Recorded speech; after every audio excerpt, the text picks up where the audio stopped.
आता पाहूयात मुंबई पुण्यातील टॉप 9 बातम्या। मान्सून केरळमध्ये दाखल, हवामान विभागाची माहिती। केरळच्या अनेक जिल्ह्यांमध्ये ऑरेंज आणि येलो अलर्ट जारी। यंदा मान्सून 3 दिवस उशिराने महाराष्ट्रात 10 जूनपर्यंत मान्सून दाखल होणार। कोकण किनारपट्टीवर आज जोरदार पावसाची शक्यता। मुंबईसह रायगड, रत्नागिरी आणि सिंधुदुर्गमध्ये पावसाचा अलर्ट। उर्वरित राज्यात वादळी पावसाचा येलो अलर्ट। अंधेरी सबवेसाठी 500 कोटींच्या टाक्यांचा प्रस्ताव। मान्सूनपूर्व पावसातच अंधेरी सबवे पाण्याखाली गेल्यानंतर पुन्हा उपाययोजनांवर चर्चा। अंधेरी परिसरात मोठ्या 3 भूमिगत टाक्या उभारण्याचा महापालिकेचा विचार।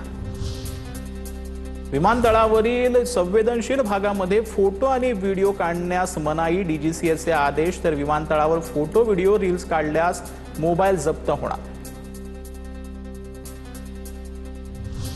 जेम पोर्टलवरून खरेदी करूनही मुंबईतील विद्यार्थ्यांना यंदा उशिरा गणवेश। महापालिकेच्या शाळेत शिकणाऱ्या विद्यार्थ्यांना यंदा शाळेच्या पहिल्या दिवशी गणवेश मिळू शकणार नाही। विद्यार्थ्यांना दिल्या जाणाऱ्या 27 शालेय वस्तूंची खरेदी यंदा प्रथमच केंद्र सरकारच्या जेम पोर्टलवरून होणार। मराठी व्यतिरिक्त अन्य भाषांमधील फलकाविरोधातील मनसे आक्रमक। प्रत्येक शाखा प्रमुखाला आपापल्या भागातील फलकाची माहिती गोळा करून तक्रारी करण्याचे आदेश। फलक न आढळल्यास मनसे स्टाईलने उत्तर देण्याचा इशारा।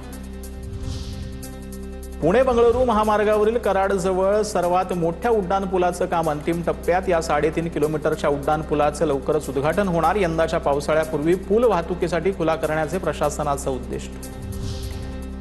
नवी मुंबईच्या खारघरमध्ये सलूनमध्ये विवाहितेशी गैरवर्तन केल्याप्रकरणी सलून मालकाविरोधात गुन्हा दाखल। हेअर स्पासाठी गेलेल्या महिलेसोबत गैरवर्तन केल्याचा आरोप। घटनेनंतर पैसे परत करून सलून मालकानं माफी मागितल्याची महिलेची माहिती।